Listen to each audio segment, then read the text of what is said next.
Hola, bienvenidos a un nuevo video del canal. Hoy tenemos la oportunidad de entrevistar al abogado Martín Zapata, asociado senior de Malvila García Valdés, quien es especializado en Derecho Corporativo, quien además ve temas relacionados con derecho contractual, laboral, registral y de protección al consumidor, lo que le ofrece una visión más amplia para encontrar soluciones a los conflictos relacionados en el ambiente corporativo. Bienvenido, Martín. Muchas gracias, Iris, por la invitación. Estoy contento de estar aquí con ustedes. Gracias. En esta entrevista hablaremos acerca de la importancia del derecho corporativo. Para ello, Martín, te quiero preguntar precisamente por esto. ¿Cuál es la importancia que tiene el derecho corporativo para las empresas? Para las empresas en Perú y en realidad para todo el mundo en Latinoamérica, las empresas son un negocio.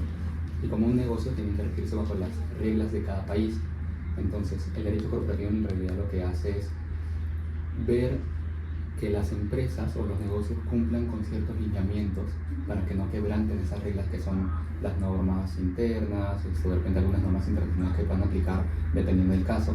Y el derecho corporativo lo que hace es ayudar justamente a que el negocio funcione mejor, tenga mejores bases, unas bases sólidas y que con ello pueda ir creciendo. Ok, Martín, teniendo en cuenta lo que nos refieres acerca de la importancia del derecho corporativo en las empresas, te quiero preguntar, ¿qué tipo de estructura societaria resulta más adecuada para un emprendedor en Perú y qué factores clave debería evaluar antes de tomar una decisión?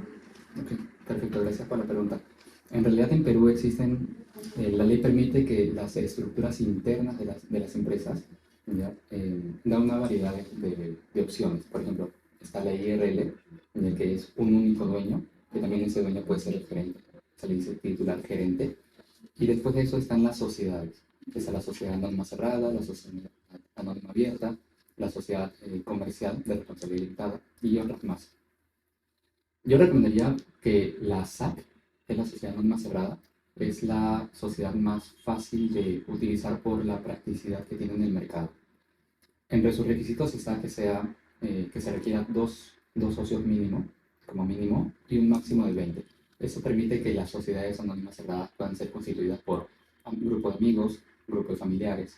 También permite que los socios, que son los dueños, no son los representantes legales, ¿ya? Los socios no participan o la limitación de su responsabilidad es hasta lo que ellos aportan dentro del capital de la empresa. Es decir, pueden aportar tanto en bienes como en efectivo y lo que aportan, ese es su límite de responsabilidad. La empresa, si de por sí tiene algunas deudas adicionales o algunos pagos que realizar propios del negocio, los dueños no se ven afectados por eso. Esa es una gran importancia cuando tenemos las sociedades cerradas. Adicionalmente, algo que tenemos que tener en cuenta siempre cuando constituimos una empresa es que los dueños van a tener que tomar decisiones. No son los gerentes generales. Los gerentes generales o los representantes son los que manejan y administran la empresa, pero son los dueños los que toman las decisiones sobre el camino que va a tomar la empresa. Y muchas veces, algo de lo que me comentas, muchas veces los dueños no se ponen de acuerdo. Si son dos dueños y uno dice sí y el otro dice no, surgen conflictos, efectivamente. Entonces, lo ideal es que siempre tengan un acuerdo previo de cómo van a resolver esos conflictos. Okay. Porque muchas veces las empresas se caen justamente porque los dueños no se ponen de acuerdo y el negocio ya no va. Entonces, es algo importante que se tiene que tener en cuenta. Desde la estructuración de la empresa, ¿cierto? Sí, desde el modelo de estructura que se va a tomar. Ok, entonces esto permite también a los emprendedores porque no requiere muchas personas para su constitución, ¿cierto? No, efectivamente no. Hay muchos emprendedores que inician un negocio, ya sea con familia o con amigos, y inician en un grupo pequeño, son dos o son tres. Muy aparte del capital que puedan dar, porque el capital lo pueden dar en bienes en efectivo, Claro. La importancia es cómo se va a tomar las decisiones. Porque si no se llega a un acuerdo, el negocio simplemente no va a avanzar. Entonces, hay que ver esas maneras, esos caminos previamente al momento de constituir la empresa, de cómo se va a solucionar ello. Porque, como te comenté, los dueños son los accionistas. Ellos no administran la empresa. Quien va a administrar la empresa es el gerente general y los demás representantes. Entonces, son los gerentes generales y los demás representantes quienes van a asumir la responsabilidad por lo que realizan en el negocio.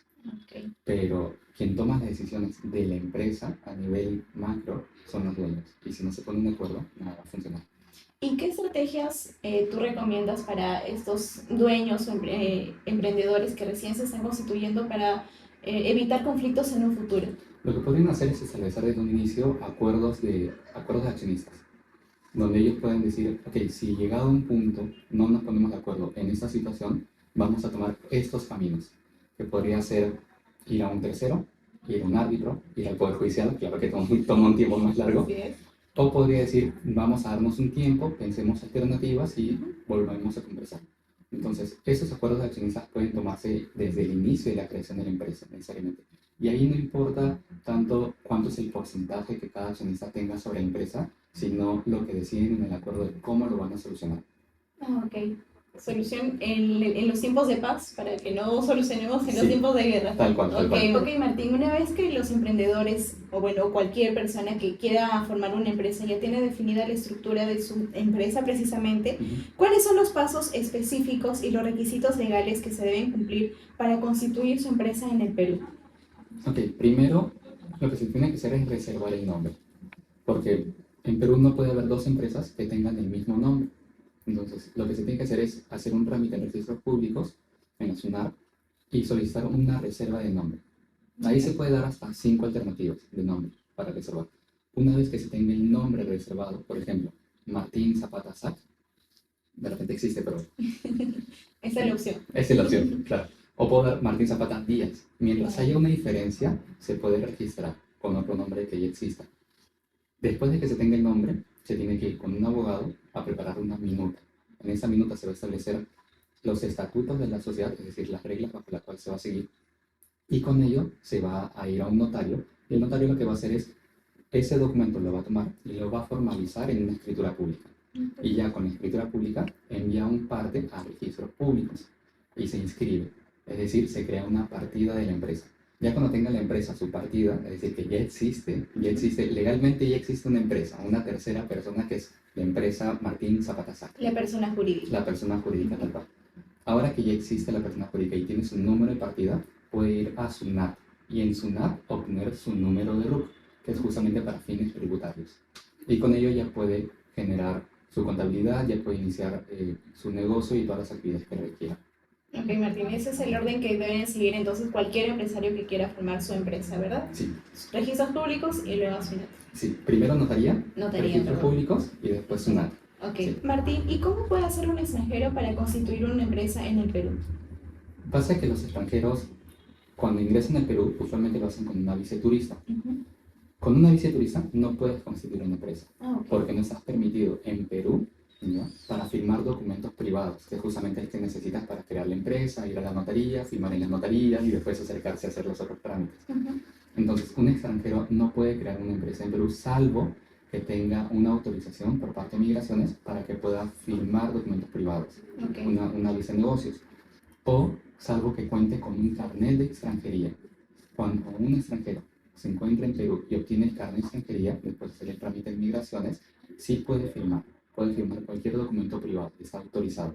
Entonces ahí ya puede firmar tanto la minuta de constitución de la empresa, como la escritura pública en la notaría y seguir con todo el trámite en SUNAT y en SUNAT. El que ya nos mencionaste anteriormente. Sí, exactamente. Ok, Martín, teniendo en cuenta esto, ¿cómo podría ser una persona natural o jurídica para que sea dueño de una empresa en el Perú? Ok. Si seguimos los pasos que le mencioné anteriormente, si una persona natural tiene carne de extranjería o tiene visa de negocios, sí puede crear una empresa. ¿Ya? Una empresa en Perú siguiendo los lineamientos que ya se establecen. Para que una empresa extranjera o una persona extranjera que no cumple esos requisitos sea dueña de una empresa peruana, lo que puede hacer es a una empresa peruana comprarla. Es decir, puede solicitar o puede requerir a una empresa que le venda a un accionista de una empresa peruana que le venda sus acciones. Y eso sí está permitido. Por ejemplo, si alguien de otro país viene a Perú, una persona natural, viene a Perú y quiere crear una empresa, pero no cumple, no tiene ni visa de negocio, ni tiene carta de extranjería, lo que podría hacer es acercarse a una empresa peruana y decirle, te compro la empresa, y se la puede comprar. Y si es una sociedad, en el libro matrícula de acciones de la sociedad se va a reflejar el cambio de accionista. De ahí sí se permite que una persona extranjera, ya sea persona natural o sea una persona jurídica, una empresa del extranjero, pueda ser accionista de una empresa aquí en Perú. Sin necesidad de esos requisitos que ya nos mencionaste anteriormente. Sí, sin necesidad de esos requisitos. Puede comprarla o puede solicitar, como se hace actualmente, a un estudio de abogados que cree la empresa y después de creada la empresa se la cedan o se la traspasen a esta persona extranjera, ya sea jurídica o persona natural. Es recomendable la asesoría de un abogado especializado en esto, entonces. Sí, para que no haya ningún problema en el trámite. Entonces, Martín, una vez que ya tenemos constituida esta empresa, ¿qué estrategias legales recomiendas para minimizar riesgos una vez que ya está constituida precisamente? Algo importante que se tiene que tener en cuenta siempre para todo tipo de negocio son los contratos. Porque los contratos son los vínculos que la empresa va a generar o con sus clientes o con sus proveedores o con terceros, con quien tenga de repente algún convenio o algún acuerdo X. Entonces, es a través de esos contratos donde uno tiene que ponerle mucho empeño porque va a ser la base para llevar a cabo estas relaciones comerciales. Por ejemplo, si a tu cliente tú le dices que le vas a hacer un producto en 30 días, pero tú con tu proveedor tú vas a hacer el producto en 60 días, no vas a llegar a darle el producto a tu cliente en el plazo que le dijiste. Entonces, es muy importante siempre en la parte de contratos establecer cómo se van a desarrollar estos vínculos comerciales. Si van a haber penalidades, cuál es el plazo para la entrega de los productos o los servicios, qué productos o servicios se van a dar, si va a haber cláusulas de confidencialidad, que es muy importante para no revelar información de los proveedores o de los clientes, cláusulas de protección de datos también, ya que es algo importante manejar, porque actualmente manejamos mucha información de muchas personas. Estas cláusulas protegen o limitan de que esa información se filtre y que podamos caer en riesgos o en multas que obviamente al negocio no le beneficia. Entonces, establecer estos contratos, una base sólida de cómo se va a llevar la relación, es importante para que el negocio siempre pueda avanzar sin ninguna contingencia legal. En esos contratos se tiene que contemplar todos estos supuestos en el que también puede haber dificultades para los proveedores o los clientes, como mencionas. Sí, claro. Especialmente el tema de las penalidades es importante porque ya sea para tu proveedor o para tu cliente, si tú no cumples y te aplican una penalidad, en realidad te estás perdiendo plata más que ganando. Entonces, revisar los contratos con una asesoría especializada, establecer contratos que sean sólidos, que te puedan permitir que tu negocio crezca, es muy importante. Siempre con la asesoría de un abogado especializado, como tú mencionas, ¿cierto? Sí. Martín, y ahora que mencionaste a los clientes, quiero que nos comentes más acerca de este enfoque. ¿Cómo se relaciona el derecho del consumidor y el derecho corporativo? Ok, sucede que el derecho corporativo lo que va a ver, o lo que ve en realidad, es la estructura interna de la empresa, es decir, el negocio. Que el negocio tenga una base sólida, que no infrinja ninguna ley, es decir, para que no multen,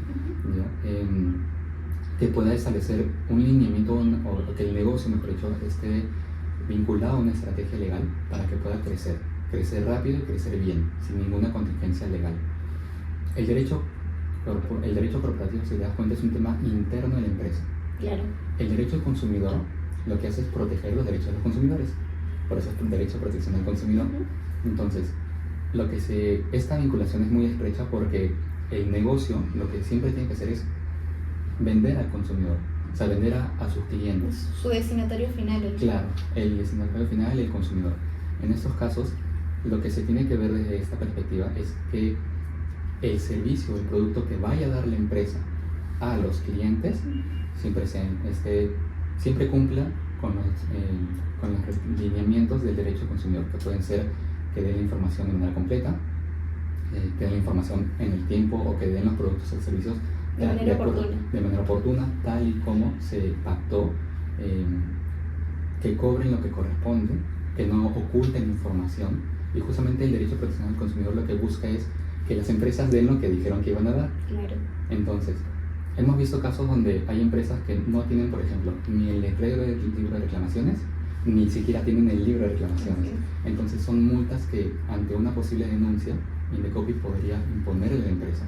Entonces, el derecho consumidor va ligado al derecho corporativo para establecer justamente estas bases y que no se permita a través de políticas internas, ¿ya?, incumplir lineamientos o normas ya establecidas. y que eso pueda acarrear en multas en contra de la empresa. Obviamente lo que nosotros buscamos es que los negocios funcionen y que funcionen bien, Claro. y que no los multen, porque si un negocio recibe muchas multas, lo que está haciendo es perder plata más que ganar plata. Entonces no es la idea de todos los dueños de negocios. Por eso es la importancia de este vínculo entre el derecho corporativo y el derecho consumidor. Ambos se protegen al final. Si se protege al consumidor, también se está protegiendo a la empresa, ¿no? Tal cual. Tal cual. Sí. Finalmente, Martín, desde la experiencia de Marvila García Valdés, ¿qué deberían anticipar las empresas para fortalecer su posición y prevenir futuras contingencias? Lo que deberían hacer las empresas siempre es establecer políticas internas, que es la parte de compliance. Las políticas internas lo que van a hacer es establecer justamente los límites de cómo va a funcionar la empresa para no quebrar ninguna norma y que ello le recaiga en alguna multa a la empresa, es decir, un perjuicio al negocio. Muy aparte de eso, el tema de las auditorías.